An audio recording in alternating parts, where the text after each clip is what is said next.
दोस्तों, आज मैं आपको जिस वारदात के बारे में बताने जा रहा हूं, वो वारदात उत्तर प्रदेश के गोरखपुर शहर में हुई थी। कैसे एक जाने माने डॉक्टर ने हैवानियत की सारी हदें पार कर दी। नमस्कार दोस्तों, मैं उपेश कुमार आप सभी का स्वागत करता हूं हमारे और आपके अपने चैनल कुम्हरिया टीवी में क्राइम की एक दर्दनाक कहानी के साथ। दोस्तों, अगर आप चैनल पर नए हैं तो प्लीज सब्सक्राइब करके घंटी के बटन को क्लिक कर लीजिए ताकि मेरी हर वीडियो का नोटिफिकेशन आप तक पहुंचती रहे। तो चलिए दोस्तों, कहानी को विस्तार से जानते हैं। गोरखपुर के कैंट थाना क्षेत्र की पौष कॉलोनी बिलंदपुर में विद्युत विभाग से सेवानिवृत्त इंजीनियर हरेराम श्रीवास्तव अपने परिवार के साथ रहते थे। उनके परिवार में कुल 6 सदस्य थे, जिनमें 2 बेटे और 2 बेटियां थीं। उनके चारों बच्चों में राजेश्वरी सबसे छोटी थी। सब उसे प्यार से राखी कहते थे। चारों भाई बहनों में राखी सबसे अलग थी। उसके काम करने का तरीका, उठने बैठने और पढ़ने लिखने का सलीका, बातचीत करने का अंदाज सब कुछ अलग था। परिवार में सबसे छोटी होने की वजह से घर वाले उसे प्यार भी बहुत करते थे। राखी माँ बाप की दुलारी तो थी ही, बड़ा भाई अमर प्रकाश भी उसे बहुत चाहता था। बहन में जान बसती थी बड़े भाई अमर की। जिद्दी स्वभाव की राखी लाड़ प्यार में भाई से जो मांगती थी, अमर कभी इनकार नहीं करता था। सन 2006 की बात है। राखी के पिता हरेराम श्रीवास्तव बीमार थे। उन्हें इलाज के लिए आर्यन हॉस्पिटल में इलाज के लिए भर्ती कराया गया था। यह हॉस्पिटल घर के पास तो था ही, पूर्वांचल का जाना माना भी था। बेहतर इलाज और नजदीक समझते हुए अमर प्रकाश ने पिता को डॉक्टर DP सिंह के हॉस्पिटल में भर्ती करा दिया। पिता की तीमारदारी के लिए घर वाले अस्पताल आते जाते रहते थे। राखी भी आती जाती थी। करीब 5.5 फीट लंबी राखी छरहरी तो थी ही, ऊपर से गठीला बदन, गोरा रंग, गोल मटोल चेहरा, नागिन सी लहराती चोटी, झील सी गहरी आंखों से वह खूबसूरत दिखती थी। डॉक्टर DP सिंह उर्फ डॉक्टर धीरेन्द्र प्रताप सिंह की नजर जब राखी पर पड़ी तो उसका मन राखी में ही उलझ कर रह गया। एक तरह से वह उसके दिल में समा गई। राखी रोज ही पिता को देखने जाती थी। जब भी वह अस्पताल में होती तो डॉक्टर DP सिंह ज्यादा से ज्यादा समय उसके पिता के बेड के आसपास चक्कर लगाता रहता। राखी को यह देखकर खुशी होती कि डॉक्टर उसके पिता के इलाज को लेकर गंभीर हैं। वह उनका कितना ध्यान रख रहा है। 2-3 दिन में ही राखी समझ गई कि डॉक्टर DP सिंह जब भी चेकअप के लिए पिता के बेड के आता है तो उसकी नजरें पिता पर कम, उस पर ज्यादा टिकती हैं। उसकी नजरों में आशिकी झलकती थी। DP सिंह भी गबरू जवान था। पिता की तीमारदारी में DP सिंह की सहानुभूति देखकर राखी भी उसके आकर्षक व्यक्तित्व पर फिदा हो गई। वह भी DP सिंह को कनखियों से देखा करती थी। जब दोनों की नजरें आपस में टकराती तो दोनों ही मुस्कुरा देते। कई दिनों के इलाज से हरेराम श्रीवास्तव स्वस्थ होकर अपने घर लौट गए। पिता के हॉस्पिटल से डिस्चार्ज होने के बाद राखी किसी न किसी बहाने हॉस्पिटल आकर DP सिंह से मिलने लगी। डॉक्टर DP सिंह के दिल के पिंजरे में कैद हुई राखी ने उसके अतीत में झांका तो उसे ऐसा लगा जैसे उसके पैरों तले जमीन खिसक गई हो। राखी के सपनों का महल रेत की दीवार की तरह भर भरा कर ढह गया। क्योंकि DP सिंह पहले से शादीशुदा था, उसने यह बात छिपा कर रखी थी। राखी को जब यह सच्चाई दूसरों से पता चली तो उसे गहरा धक्का लगा। वह डॉक्टर से नाराज होकर गोंडा चली गई। वहां वह B.Ed की पढ़ाई करने लगी। डॉक्टर DP सिंह राखी के अचानक मुंह मोड़ लेने से तड़प कर रह गया। वह समझ नहीं पा रहा था कि अचानक राखी उससे रूठ क्यों गई।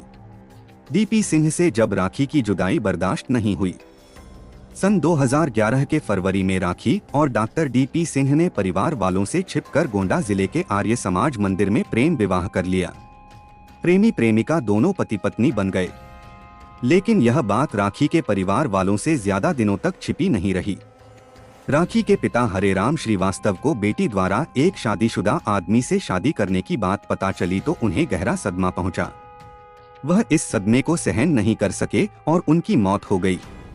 उसके बाद राखी के परिवार वालों ने उससे हमेशा हमेशा के लिए रिश्ता तोड़ लिया। शादी के बाद DP सिंह ने दूसरी पत्नी राखी के रहने के लिए गोरखपुर के शाहपुर क्षेत्र की पौष कॉलोनी सरस्वतीपुरम में एक आलीशान मकान खरीद दिया। राखी इसी मकान में रहती थी। हॉस्पिटल से खाली होने के बाद डीपी सिंह राखी से मिलने उसके पास आता था। घंटों साथ बिताकर वह पहली पत्नी उषा सिंह के पास चला जाता था। उसके साथ कुछ समय बिताकर रात में राखी के पास आ जाता। डीपी सिंह की पहली पत्नी उषा सिंह देख समझ रही थी कि उसके पति के स्वभाव और रहन सहन में काफी तब्दीलियां आ गई हैं। वह उसमें पहले की अपेक्षा कम दिलचस्पी ले रहा था। रात रात भर घर से गायब रहता था। वह रात में कहाँ जाता था, उसे कुछ भी नहीं बताता था। हालांकि वह जानता था कि जिस दिन यह सच पहली पत्नी उषा को पता चलेगा तो उसकी खैर नहीं। आखिरकार डीपी सिंह का अंदेशा सच साबित हुआ। उषा को पति पर शक हो गया और उसने पति की दिनचर्या की खोजबीन शुरू कर दी। उषा से पति की सच्चाई ज्यादा दिनों नहीं छिप पाई। आखिर पूरा सच उसके सामने खुलकर आ गया। उसने भी तय कर लिया कि अपने जीते जी वह अपने सिंदूर का बंटवारा हरगिज नहीं करेगी। या तो सौतन को मार देगी या खुद मर जाएगी। इस बात को लेकर पति पत्नी के बीच विवाद खड़ा हो गया। दूसरी औरत राखी को लेकर उषा ने पति को आड़े हाथों लिया तो डीपी सिंह की बोलती बंद हो गई। वह हैरान था कि उसकी सच्चाई पत्नी तक कैसे पहुंची, जबकि उसने इस राज को काफी गहराई तक छिपा रखा था। पत्नी के सामने सच्चाई आने के बाद डीपी सिंह की स्थिति बड़ी विचित्र हो गई। वह न तो पत्नी को छोड़ सकता था और न प्रेमिका से पत्नी बनी राखी के बिना रह सकता था। उसकी हालत दो नावों के सवार जैसी थी। इसके बावजूद वह दोनों नावों को डूबने नहीं देना चाहता था। डीपी सिंह किसी निष्कर्ष पर पहुंचता। इससे पहले ही पहली पत्नी उषा ने डीपी सिंह के खिलाफ कैंट थाने में मुकदमा दर्ज करा दिया। भले ही उषा ने उसके खिलाफ मुकदमा दर्ज करा दिया था, डीपी सिंह ने इसकी कोई परवाह नहीं की। वजह यह थी कि राखी मां बनने वाली थी। राखी और डीपी सिंह दोनों इसे लेकर काफी खुश थे। आने वाले बच्चे के भविष्य को लेकर संजीदा थे। समय आने पर राखी ने हॉस्पिटल में बेटी को जन्म दिया, लेकिन वह मां की गोद तक जाने से पहले ही दुनिया छोड़ गई। बेटी की मौत ने राखी को झकझोर कर रख दिया। नवजात शिशु की मौत का असर डीपी सिंह पर भी पड़ा। डीपी सिंह को अपने किए का पश्चाताप होने लगा था। वक्त के साथ स्थितियां बदल गईं। उसे लगने लगा कि राखी की खूबसूरती महज एक छलावा था। असल जीवन साथी तो उषा है। अब डॉक्टर डीपी सिंह अपनी भूल सुधारने के लिए पत्नी की ओर आकर्षित होने लगा। उसने अपनी भूल सुधारने के लिए उषा से एक मौका मांगा। साथ ही वादा किया कि अब ऐसा कभी नहीं होगा। पति के वादे पर उषा को भरोसा नहीं था। सालों तक वह उसकी पीठ पीछे रंगरलियां मनाता रहा था, यहाँ तक कि उसे भनक तक नहीं लगने दी थी। यही सब सोचकर उषा ने उसे माफ नहीं किया, बल्कि फैसला पति पर छोड़ दिया। दूसरी ओर डीपी सिंह ने राखी से बिल्कुल ही मुंह मोड़ लिया। डीपी सिंह में पहले से काफी बदलाव आ गया था, लेकिन राखी को यह मंजूर नहीं था कि उसका पति उसे छोड़कर पहली पत्नी के पास जाए। राखी ने डीपी सिंह को चेतावनी दे दी कि अगर वह उसे छोड़कर पहली पत्नी के पास गया तो इसका परिणाम भुगतने को तैयार रहे। जब उसने प्यार के लिए अपना घर-बार सब छोड़ दिया तो वह रिश्ता तोड़ने से पहले अच्छी तरह सोच ले। राखी की चेतावनी ने डॉक्टर डीपी सिंह के संपूर्ण अस्तित्व को हिलाकर रख दिया। वह जानता था कि राखी जिद्दी स्वभाव की है, जो ठान लेती है करके रहती है। घर गृहस्थी को बचाने के लिए डीपी सिंह धीरे धीरे राखी से किनारा करने लगा। राखी समझ गई थी कि डीपी सिंह उससे बचने के लिए किनारा कर रहा है। सरस्वतीपुरम कॉलोनी में जहां राखी रहती थी, उसी के पड़ोस में मनीष कुमार श्रीवास्तव नाम का एक खूबसूरत और स्मार्ट युवक रहता था। वह आर्मी का जवान था और अपने एक रिश्तेदार के घर अक्सर जाता आता था। वह मूल रूप से बिहार के गया जिले का रहने वाला था।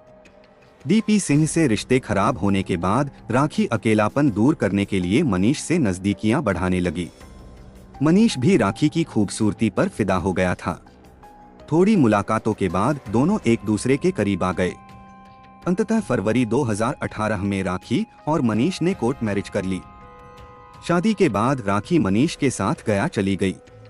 उसने मनीष से अपने अतीत की सारी बातें बता दी। मनीष समझदार और सुलझा हुआ इंसान था। वह राखी को समझाता रहता था। मनीष को पत्नी की अतीत की कहानी सुनकर उसके साथ सहानुभूति हो गई। उसने राखी को समझाया कि जो बीत गया उसे याद करने से कोई फायदा नहीं है, उसे बुरा सपना समझकर भुला दो। राखी ने भले ही मनीष से शादी कर ली थी, लेकिन अपने पहले प्यार डीपी सिंह को अपने दिल से निकाल नहीं पाई थी। डॉक्टर डीपी सिंह जान चुका था कि राखी ने दूसरी शादी कर ली है। राखी का बड़ा भाई अमर प्रकाश भी इस बात को जान चुका था कि राखी ने दूसरी शादी कर ली है। राखी के इस कृत्य पर उसने बहन को काफी डांटा फटकारा भी था और समझाया भी था। परिवार वालों ने भी राखी से संबंध तोड़ लिए थे। एक अमर ही था जिसे राखी की परवाह थी। वह उसे अक्सर फोन करके उसका हालचाल पूछ लेता था। राखी के इस बार के कृत्य से वह दुखी था और उसने राखी से बात करनी बंद कर दी थी। इधर राखी डीपी सिंह को बार बार फोन करके मकान की रजिस्ट्री अपने नाम कराने का दबाव बना रही थी। राखी के दबाव बनाने से डीपी सिंह परेशान हो गया था। उसका दिन का चैन और रात की नींद उड़ चुकी थी। इस मुसीबत से निजात पाने के लिए वह राखी को रास्ते से हटाने की योजना बनाने लगा।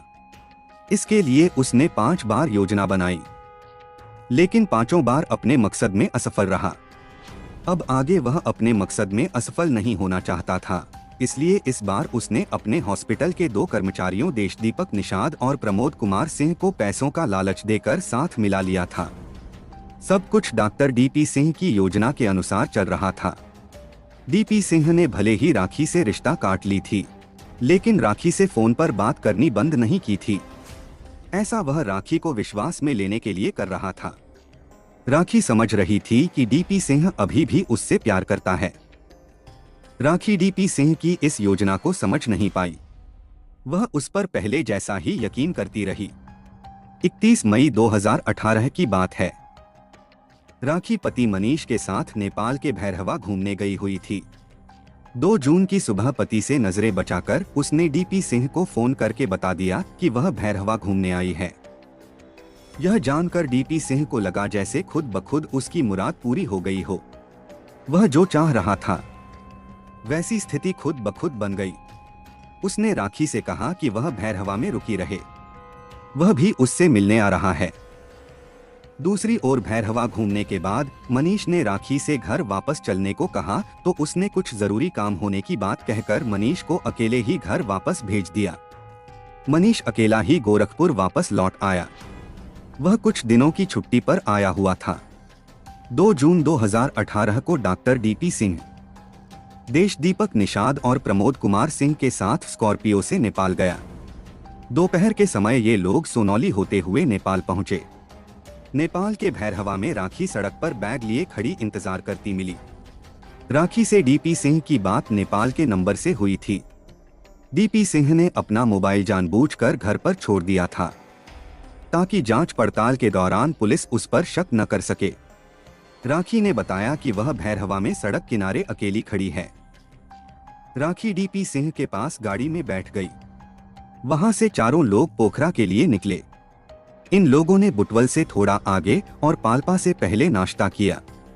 सभी लोग बुटवल से लगभग 100 किलोमीटर आगे मुलंग में एक छोटे होटल में रुके। इन लोगों ने होटल में 2 रूम बुक किए थे। डीपी सिंह और राखी एक कमरे में ठहरे थे। इसके बाद सुबह लगभग 11 बजे ये लोग खाना खाकर पोखरा के लिए निकले। शाम को लगभग 4-5 बजे सभी पोखरा पहुंचे और डेविस फॉल घूमे। इसके बाद राखी ने शॉपिंग की। फिर सभी ने पोखरा में ही नाश्ता किया। इसके बाद ये लोग पहाड़ के ऊपर सारंगकोट नामक जगह पर होटल में रुके। इस होटल में सीसीटीवी कैमरे नहीं लगे थे। डॉक्टर डीपी सिंह ने खुद इस होटल का चुनाव किया था। होटल में इन लोगों ने पहले चाय पी और बाद में शराब। राखी की चाय में डीपी सिंह ने एल्प्रैक्स का पाउडर मिला दिया था। रात के लगभग 11 बजे दवा ने अपना असर दिखाया तो राखी की तबीयत खराब होने लगी। यह देखकर डॉक्टर डीपी सिंह ने इंसानियत की सारी हदें पार कर दी। उसने राखी को लात घूंसों से जमकर मारा पीटा। मारपीट में एक लात राखी के पेट में ऐसी लगी कि वह अर्धचेतना में चली गई। थोड़ी देर में उसकी सांसें भी बंद हो गईं। उसकी मौत के बाद तीनों राखी की लाश को लेकर उसी रात पोखरा के लिए निकल गए। लाश की पहचान न हो सके। इसके लिए तीनों शातिरों ने राखी का मतदाता पहचान पत्रक, mobile phone, Nepal recharge card सहित कई सामान अपने पास रख लिए थे। इसके बाद इन लोगों ने राखी को गाड़ी से निकाला और पहाड़ से नीचे खाई में फेंक दिया और फिर नेपाल से वापस घर लौट आए। 3 जून 2018 को झाड़ी से नेपाल पुलिस ने राखी की लाश बरामद की, लेकिन उसकी शिनाख्त नहीं हुई। नेपाल पुलिस ने लाश का पोस्टमार्टम कराया तो राखी की मौत का कारण पेट का फटना सामने आया। पोखरा पुलिस ने अज्ञात के खिलाफ हत्या का मुकदमा दर्ज करके जांच शुरू कर दी। इधर मनीष पत्नी को लेकर परेशान था कि उसने काम निपटाकर शाम तक घर वापस लौटने को कहा था, लेकिन न तो वह घर आई और न ही उसका फोन लग रहा था। मनीष फिर नेपाल के भैरहवा पहुंचा, जहां वह पत्नी के साथ रुका था। वहां जाने पर उसे पता चला कि राखी 2 जून को यहां से चली गई थी। इसके बाद वह कहां गई, किसी को पता नहीं था। 2 दिनों तक मनीष राखी को भैरहवा में खोजता रहा। जब वह नहीं मिली तो 4 जून को मनीष ने फोन करके इसकी सूचना राखी के बड़े भाई अमर प्रकाश श्रीवास्तव को दे दी। अमर प्रकाश श्रीवास्तव ने राखी के पति मनीष कुमार श्रीवास्तव पर शक जताते हुए गोरखपुर के शाहपुर थाने में मनीष के खिलाफ बहन के अपहरण और जान से मारने की धमकी का मुकदमा दर्ज करा दिया। पुलिस ने कार्रवाई करते हुए मनीष को गिरफ्तार कर लिया। जांच पड़ताल में वह कहीं भी दोषी नहीं पाया गया। अंततः पुलिस ने उसे हिदायत देकर छोड़ दिया। उधर नेपाल पुलिस ने लाश की शिनाख्त के लिए लाश की कुछ तस्वीरें गोरखपुर आईजी जोन जयप्रकाश सिंह के कार्यालय भिजवा दिया। आईजी जोन ने इसकी जिम्मेदारी आईजी एसटीएफ अमिताभ यश को सौंप दी। अमिताभ यश ने एसएसपी एसटीएफ अभिषेक सिंह को जांच सौंप दी। इस बीच मनीष ने आईजी से मिलकर राखी के लापता होने की जांच की मांग की और खुद को निर्दोष बताते हुए मुकदमे से बरी करने की गुहार लगाई।